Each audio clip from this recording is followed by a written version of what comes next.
నా మీద, నా పార్టీ మీద విధేయతతో, నిబద్ధతతో పనిచేసిన వారిని పార్టీ అభ్యర్థులుగా ప్రకటిస్తున్నాను.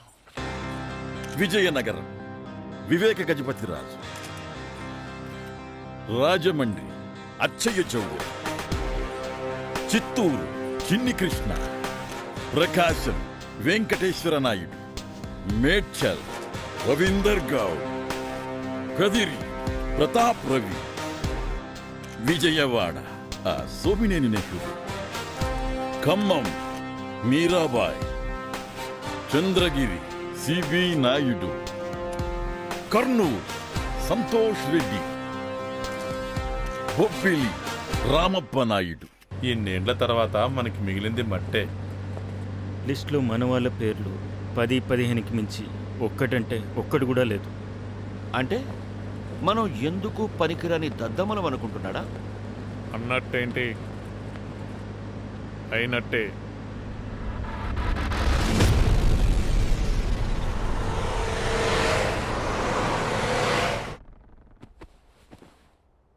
మొత్తం అందరి పేర్లు అదే ఇచ్చిందని ప్రచారం చేసి మీ పేపర్లో రాయించండి.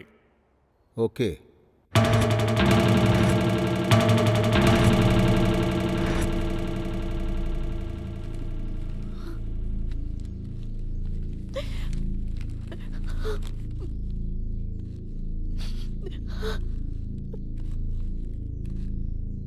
నేను ముందే చెప్పానుగా, ఎవరేమన్నా ఎవరేమి రాసినా ప్రజలు మన తరఫునే ఉన్నారు.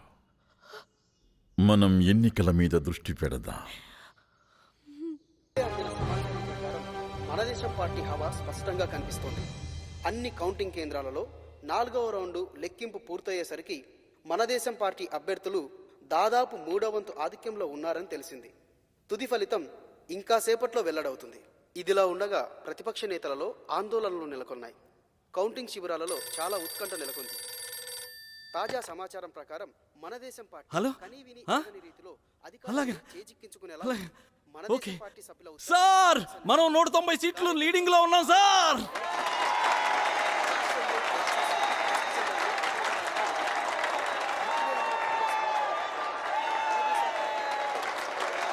నందమూరి తారక రామారావును నేను శాసనం ద్వారా స్థాపితమైన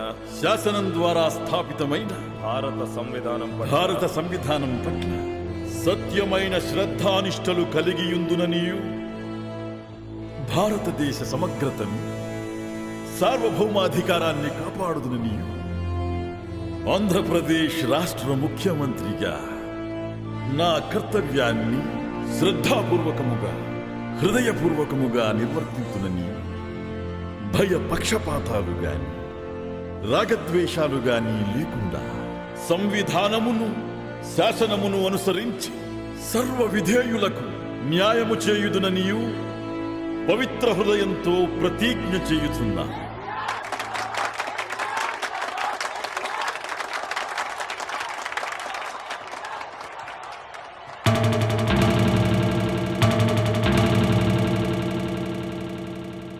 నేను చూసుకుంటాను.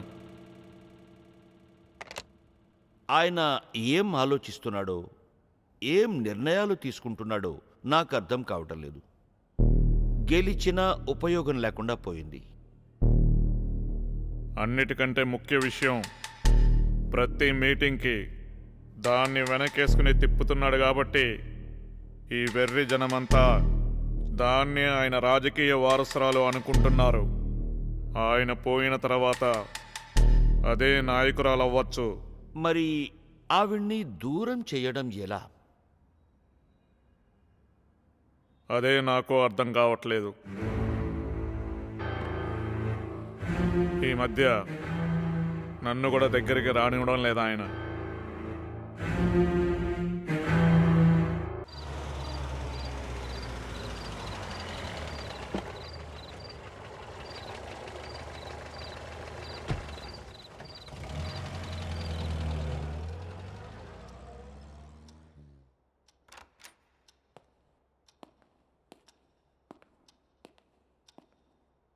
నమస్తే అండి. సారీ బాబు, కోర్టులో లేట్ అయింది. పర్వాలేదు. ఏంటి బాబు ఇంత హఠాత్తుగా వచ్చావు? ఏంటి ఏదో ఆందోళనలో ఉన్నట్టున్నావు? సార్, నేను చేసిన తప్పులకు రామారావు గారు నాతో మాట్లాడడం లేదు. అప్పుడెప్పుడో లక్ష్మీపార్వతి గారిని అన్న మాటలకు అనుకుంటా. అయినా మీకు తెలియంది ఏముందండి, ఈ సమయంలో మీ హెల్ప్ కావాలి నాకు. లక్ష్మీపార్వతి గారికి మీరు బాగా క్లోజ్ కదా, మీరు ఒక్కసారి మాట్లాడండి.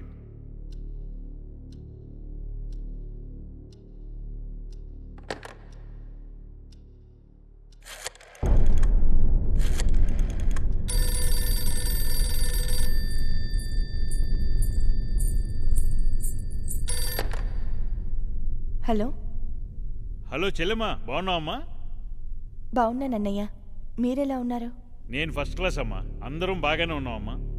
చెప్పండి అన్నయ్య, చాలా రోజుల తర్వాత చేశారు.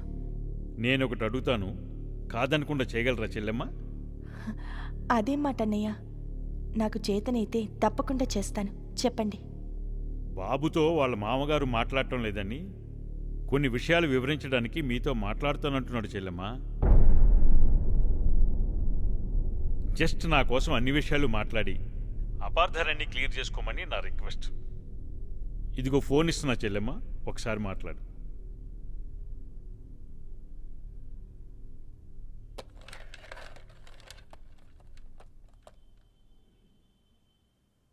హలో.